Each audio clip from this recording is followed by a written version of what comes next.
What's up, guys? It's your girl Mac Cox with MA Couture Crafting, and I want to talk about the Kaleidoscope pattern by 3 Yard Quilts.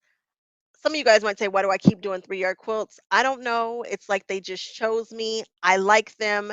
I keep thinking of really cool ways to play with them, and it's giving me other ideas and other aspects of my artistry. And I am able to share them with you and share with you the crazy things that I'm doing, and this is an insane idea.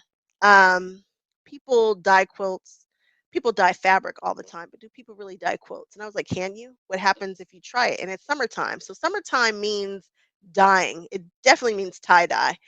So I thought, well, how can I do this? How can I be successful? Which is a question that I ask myself all the time. How can I be successful with this project? What will make this project different? What will bring me into this project? So I was on a hunt looking for a pattern that I really thought would do the job. I'm like, well, what can it be? And I came up with using the kaleidoscope pattern.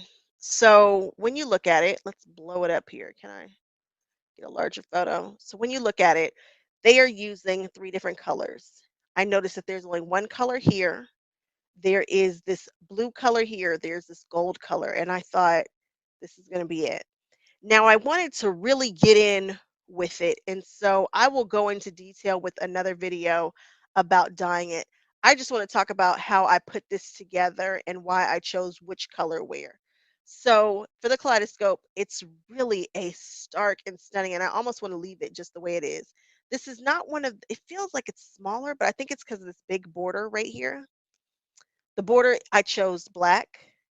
And remember, I'm going to be dyeing this quilt, so that's why I didn't choose more fabulous colors. But I chose black because if I was going by this pattern, I can't have black touching black right here. So I've chosen black for the blue, black for this red here, and I use prepared for dyeing fabric here in the gold. And so in this video, I'm just going to show you guys how to put together the kaleidoscope pattern. You're going to have to go on ahead and watch another video for the dyeing of it. We're going to see how it comes out. And I've also chosen to keep the binding black. I could have done a white binding here, but the recipe, the pattern calls for black, so we're going to stick with it and we're going to see how this comes out. But this is a really cool pattern in just two colors. I didn't know it was going to be so cool, but I mean, most things are cool in black and white. You guys know I have a thing for black and white. But if you'd like to see how this kaleidoscope pattern goes together, please keep watching and I'll catch you guys on the next one. Bye-bye. Okay, for this quilt, we are going to do one of those zhuzhed up quilts. And the issue that I'm having is I bought 5 yards of this, 1 yard of this, and I needed 5.5 yards of this, and this is just plain black fabric. It is supposed to be Kona, however, I have some other Kona and it doesn't match. This Kona looks different than this Kona. Now, this could be a lesson in how they behave differently, if they're going to behave differently. One of these is for the back of the quilt. The other one can be for the front. It's weird. I don't love that I did that. And this fabric is special. It's white, but it's called PDF, and that's prepared for dyeing fabric. We are going to do the kaleidoscope pattern, and we are just going to use two different fabrics for this pattern. Now this fabric, this pattern looks really cool, depending upon the fabrics that you use. But if you really look at it, it's nothing but a border, a tiny border, and a gazillion half square triangles. We can do this quilt in our sleep. Look at it.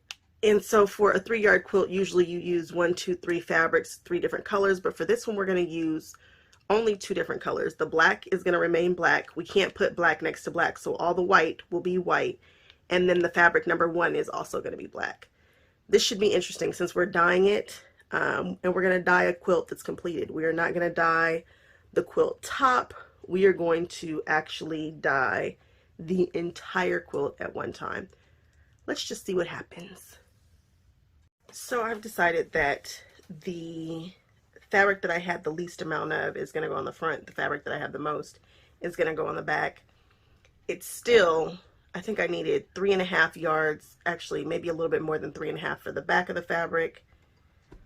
For the front, I need 2 yards of black, and I'm just going to pull it out of this one. I'm not going to go buy any more fabric that's all the same. I'm not doing it. We've got enough fabric around here. So like I said before, we are going to start with fabric number 1, which is going to be all the bubbly dots, and then we'll do cut the border. This will probably be the fastest cutting that I've ever done.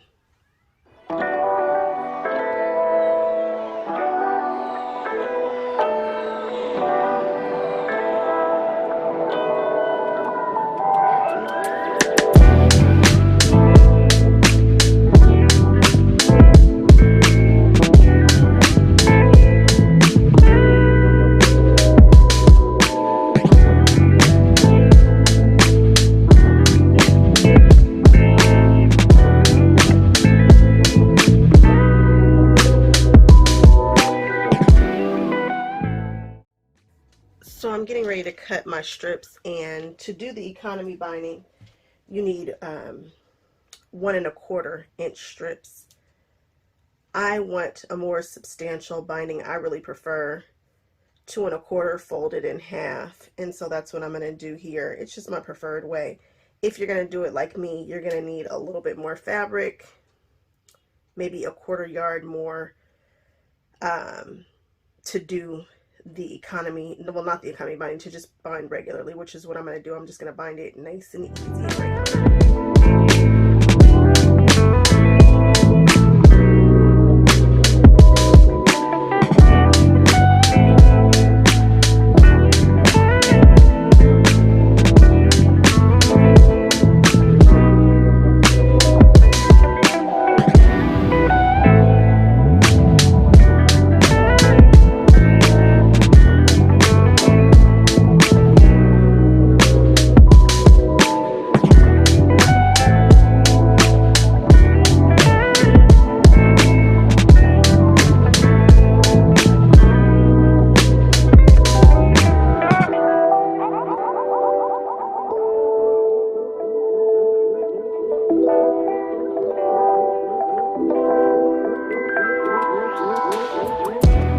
So as usual, you know me, I've kind of altered this pattern, not a lot. It's just I had so much of this white fabric left over. The strips that border the half square triangles were supposed to be just 1/4 inch smaller, so I cut them just a little bit bigger just to use up some fabric. So no big deal. I kind of wish I had done that for the border strip too. I wish the border was going to be a little fatter than it is. It looks fatter on the picture than the actual dimensions, but no biggie. So I cut 6 strips out, again just 1/4 inch, a little bit larger because I had the fabric. And what am I really going to do with leftover prepared for dyeing fabric? It feels a little different. It just feels a little bit stiffer. It's not super soft. It feels like it's untreated in any way. And now I'm getting ready to prepare my half square triangles. This is going to be fun. My favorite way of preparing half square triangles is to not mark and ride the tape.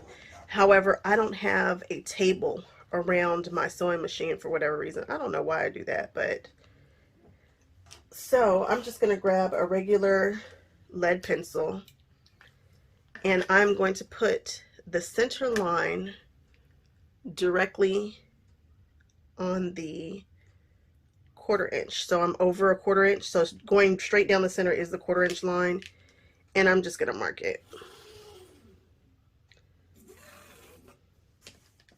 with the pencil. I can see it here. I wish it was a little darker actually. I'm going to grab a friction pin because I always have one right here, and I'm going to put this in the center, and I've cut out 24 of these squares, which is going to give me 48 triangles. So much fun. Squaring up 48 half square triangles. So much fun, right? Yay.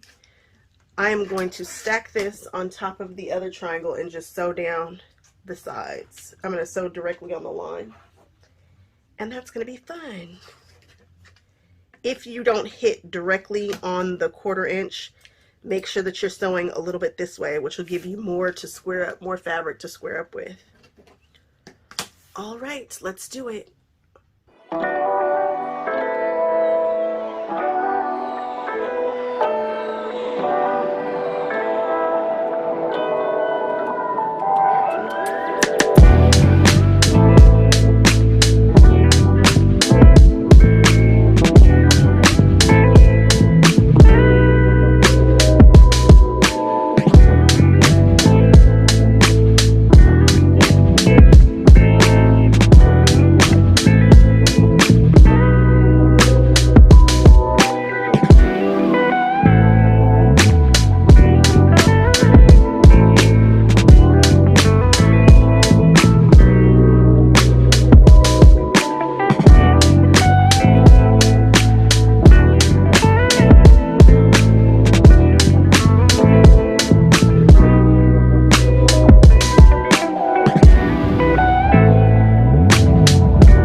So I have chain pieced all of these half square triangles. So that means that they are connected by thread. And I'm going to use my really cool thread cutter here. This uses all blades, and everybody has a variation of them now. You just stick it like that, and then I should turn this so that the blade is actually at the top. There we go.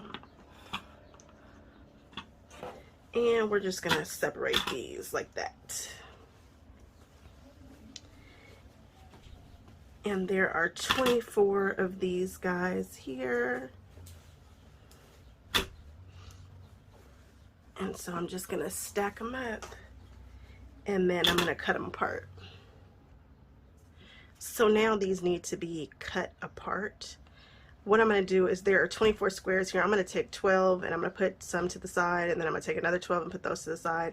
I'm going to press half of them to the dark side, and then I'm going to press the other half the other direction, just so that I can nest my seams. The directions say press them all open, but I don't want to.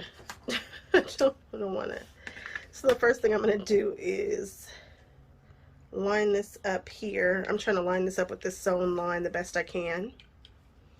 And I'm going to cut it open. And we went from having one square, now we have two. And I'm going to press these to the dark side, which means I'm going to put the dark side facing up. And we're going to roll it back just a touch.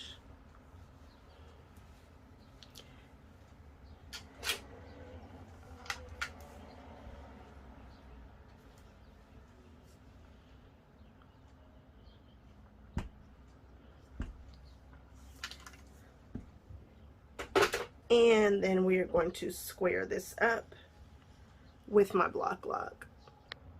Okay, now I'm going to use this block lock just to square it up. These have been pressed towards the dark side, which means that the bump is behind the dark fabric.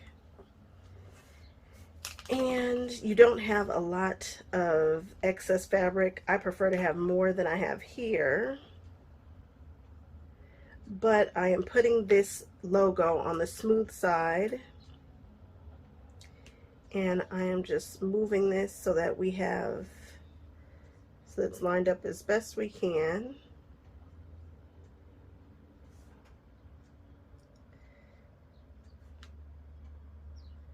And I like what I see here. And I'm going to take 2 cuts.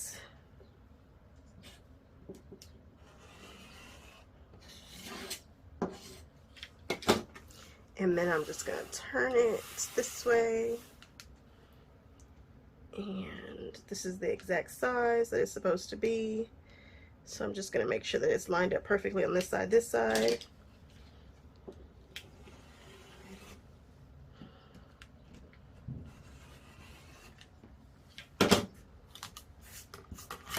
And there we have a nice trimmed up half square triangle.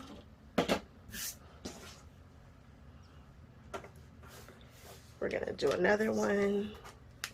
Take the logo, put it on the side without the bump, pull it in until it locks.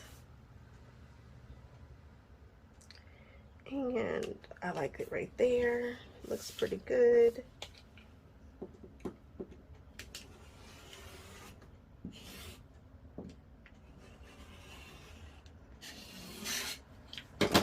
Twist it.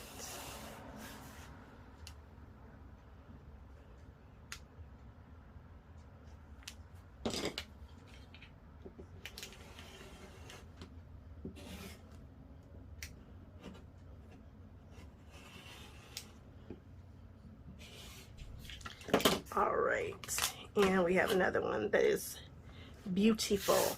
Now I'm going to do these separately because this is going to make a mess and I have tools and things to clean that kind of stuff up.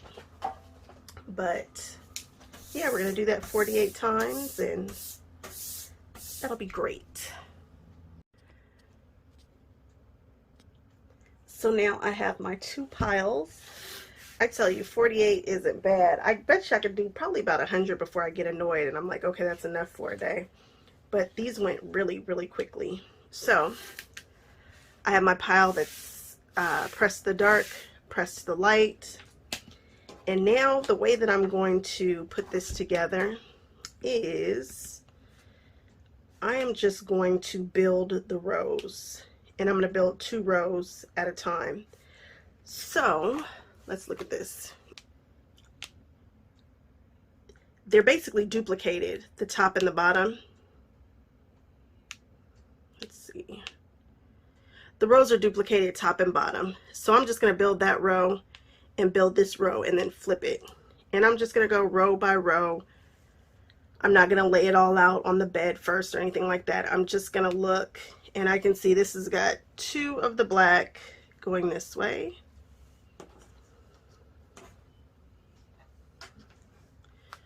Where they meet, where these corners meet right here, I am going to do this and then this. So I grabbed one from each because they're going to meet right here. I want them to nest. And then I can grab 2 from over here. And then I'm just going to sew that together. And I'm going to do that twice. And then the next row. And then the next row. And that's how I'm going to put this particular quilt together. I hope that made sense. So 2 stacks. So that way, if they have to come together and meet, I have one seam going in one direction and one going in the other. And because I've done equal amounts, so I'm just doing 2 here. I've used 3 total from each stack. I'm hoping that makes sense. And that's only because I want my seams to nest the best they can. So I'm going to build this row, then the next, I'm going to build 2 of these the exact same, sew them all together, then build 2 of the next one, so on and so forth.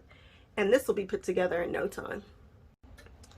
My next row is going to be black up this way, white up this way.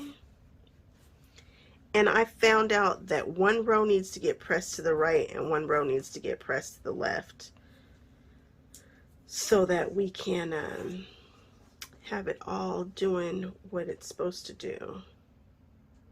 Okay, this is another place where they're going to come together. So I'm going to put this here, and then we will put the black down, and then the black will go up into the left.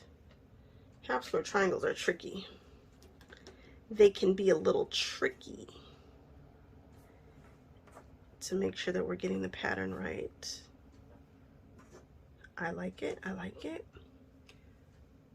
So this is the first row all completed. And I have 2 identical of these because the other one will just be mirrored. So this is the second row all completed. But you want to be sure that they are going the right direction. because this one would look very different if I flipped it around. So I see here that it's doing what it's supposed to do. When I do the other one, I need to assemble it upside down. I could see how this could get very confusing for me just because of the, you know, the fact that they're identical and the other one should be flipped. So I want to make sure that I'm sewing these on the right place. So I'm going to start sewing them now as opposed to putting it all together and doing it. I'm just trying to stay as organized as possible because I think that's going to be the key to these innards of this quilt. So this is row 3 and I've done it twice just like before. I'm just keep staring at it to make sure that it is indeed identical, because the last thing I want to do is seam rip this particular project, and they look so funny. This is going to be really striking in just black and white, but I'm excited to add the color to it too. So now I'm bringing out this last row number 4. We're going to do 2 of these, and one of the things that I wanted to show you guys, the math totally worked out for doing half pressed towards the black and half towards the white. I would have preferred that the majority of them be pressed toward the dark, but I didn't do the math on that, and honestly I would have only needed 1, 2, 3, 4, 8 of these pressed towards the white. I didn't need to do the whole half of the stack, and it would have been fine. When they meet like this, we don't have a problem. When they meet like this is an issue. Let me show you, because there's so many seams that come to this little tip right here. You really want to be able to nest them so that one seam goes one way and one seam goes the other. And I could have done the math, but I didn't. So again, I just would have needed 8 triangles that were pressed toward the dark side, and that way, or I should say pressed towards the white side, just 8 of them to do this, because you have half that are one way and then the other half, and you do each row twice. So just trust me, do 8 of these and you'll be golden. And you only need to worry about it when they meet like this, when you have a big flying geese. This block is called a flying geese when it's sewn together, this look here. So yeah, I'm going to go ahead and duplicate this and sew them together, and then sew the other ones together, and the middle of the quilt will be done. So now we have these 2 are sewn together, these two, and so now I just need to sew it all together and then throw the borders on that, and this guy will be done. This was a very fast sew. Okay, so this came out super cute. It totally works. However, when you're doing this, the way that I put it together, I was working in 2s, so I was going, you know, I was pressing seams up one way, down one way, up one way, down one way, which is all fine and dandy until if you're making these duplicates, these 2 are identical, and so the seams were pressed in the same direction, gave me a little trouble. No big deal. It's still all cutesies and whatnot. It just didn't occur to me that if you flip it around, those meeting right there will be the same. So it might be better to just lay out the quilt in rows, then press it, then sew all the way down. Just saying. Now I'm going to add the borders, and that will be that for this quilt in regards to piecing it.